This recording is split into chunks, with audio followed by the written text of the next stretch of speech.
नमस्कार, आप देख रहे हैं बिहार तक और आपके साथ मैं हूं ऋचा शर्मा। बिहार में चुनाव संपन्न हो चुके हैं। खेसारी लाल यादव को लेकर एक बैड न्यूज है। खेसारी लाल यादव के समर्थकों को बड़ा झटका लगा है।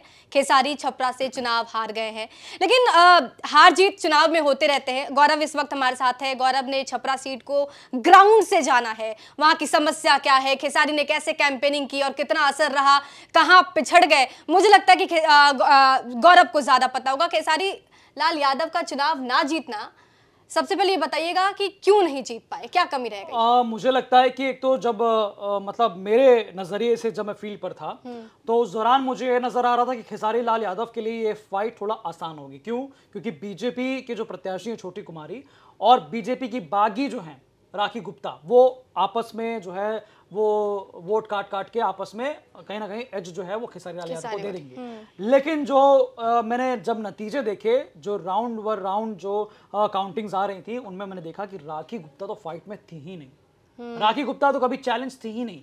बीजेपी के लिए एक मतलब ये बड़ा प्लस पॉइंट ये था, जो मुझे लगता है कि जिस प्रकार से नीतीश सरकार में महिलाओं के लिए जो योजनाएं बहुत लाभदायक हुई, क्योंकि महिलाएं बढ़ चढ़ कर हिस्सा लिया उन्होंने। काउंटिंग 10,000 वाला स्कीम इतना काम कर गया कि मतलब वोटिंग परसेंटेज में महिलाओं की भागीदारी बढ़ गई। हाँ, तो और अभी देखिए कि जेडीयू की सीटें भी बढ़ गई है। बिल्कुल। और मेरे को ये भी लगा कि जैसे कि खेसारी लाल यादव जब अपना कैंपेन कर रहे थे, जब प्रचार प्रसार में जा रहे थे, तो आपने देखा होगा उनका एक वीडियो जिसमें वो बकायदा जल भराव की समस्या को भी दिखाते हैं कि ये देखिए पानी भरा हुआ है।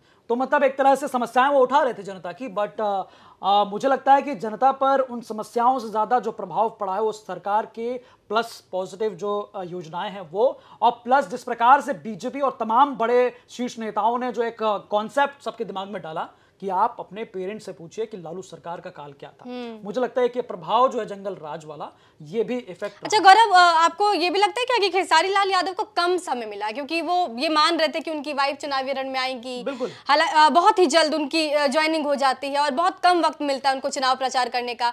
लेकिन जिस तरीके से अग्रेसिव मोड में उन्होंने चुनाव प्रचार किया, भले ही उनकी हार हो गई हो, लेकिन यहाँ पर तो जीत है कि उन्होंने मेहनत बहुत मेहनत की। वो बिल्कुल मेंटली तैयार नहीं थे कि उनको जो चुनाव लड़ना है। उन्होंने जो है ये सोचा था कि पहले तो चुनाव लड़ना ही है, लेकिन बाद में पता चला कि नहीं, वाइफ को चुनाव में उतारना है। फिर वाइफ के लिए जब गए तो तब वहां पता चला कि खुद ही चुनाव लड़ना है। तो एक तरह से प्रिपरेशन बिल्कुल नहीं थी, लेकिन फिर भी जो एक शॉर्ट टाइम मिला तो उनके तमाम जो उनके मित्र हैं, जैसे कि राइटर्स हो गए, सिंगर्स हो गए, वो तमाम लोग एक साथ मिले, उन्होंने एक टीम बनाई। टीम बनाने के बाद एक पॉजिटिव आप देख सकते हैं रिस्पॉन्स, जो एक एनर्जी थी, वो एनर्जी काबिल तारीफ एनर्जी थी। वो जब निकलते थे तो भीड़ को मैनेज करना भी एक बड़ा टास्क होता है। जब एक सेलेब बाहर रोड पे निकलता है तो उसके आसपास लोग, भीड़ आती है एकदम सेल्फीज के लिए, फोटोज के लिए। तो उस भीड़ को मैनेज करना, किस तरह से मैनेज करें, कैसे लोगों को अपने क्योंकि बहुत जरूरी है कि उनका बोलना भी बहुत जरूरी है कि किस प्रकार से वो जनता से बात करें। और जनता से बात जो है वो तब नहीं कर पा रहे थे जब भीड़ ज्यादा बढ़ जा रही थी। तो उसको मैनेज करना, भीड़ को मेंटेन करना, फिर अपनी बात लोगों तक पहुंचाना, ये एक बड़ा टास्क था। अच्छा, सेलिब्रिटी जो होता है गौरव, कहीं ना कहीं हम ये आए दिन देखते आ रहे हैं कि वो क्राउड पुलर तो होते हैं, लेकिन वो क्राउड वोटिंग में कन्वर्ट हो पाती है नहीं हो पाती है, ये कहीं ना कहीं मुश्किल हो जाता है। बड़ा चैलेंज होता है। खेसारी लाल यादव हिट मशीन कहे जाते हैं, उनका एक बड़ा फैन फॉलोइंग है, लेकिन उनको लेकर एक और कॉन्सेप्ट है और ये भी कहा जाता है कि बहुत बोलते हैं, बड़बोलेपन के शिकार हो जाते हैं कहीं ना कहीं। ऐसे ऐसे बयान उन्होंने दिए जिस पर खुद ही ट्रोल हो गए।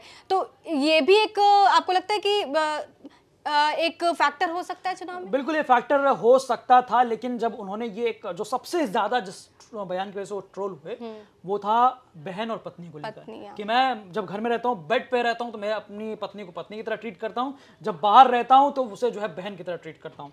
तो ये जो बयान उन्होंने दिया, उसकी वजह से उन्होंने बेड भी नहीं बोला, उन्होंने बिस्तर बोल दिया था। करेक्ट। तो ये जो बयान था ना, अब ये बयान हालांकि ये वोटिंग के बाद हुआ, 6 तारीख के बाद हुआ, छपरा में वोटिंग जो है 6 तारीख को हो गई थी। तो ये बयान इतना इफेक्ट नहीं किया जनता पे, लेकिन जो इफेक्ट किया, मुझे लगता है कि एक तरह से उनका सेलिब्रिटी और एक तरह से उनके पास हजारों की भीड़, वो बात नहीं कर पाए जनता से, वो मतलब एक तरह से घुल मिल नहीं पाए। लेकिन अगर आप राउंड की वोटिंग्स पर ध्यान दें, जिस तरह से आज काउंटिंग हुई है हर राउंड में हमने देखा कि क्लोज फाइट जरूर दी है खेसारी ने।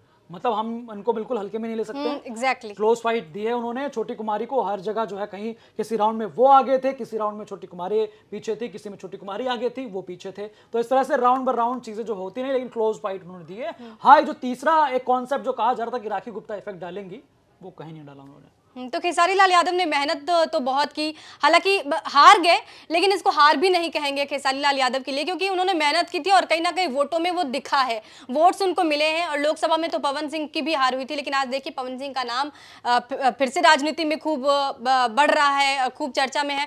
वैसे खेसारी लाल यादव भी चर्चा में, अगली दफा आएंगे, समय ज़्यादा मिलेगा, हो सकता है जीत जाए।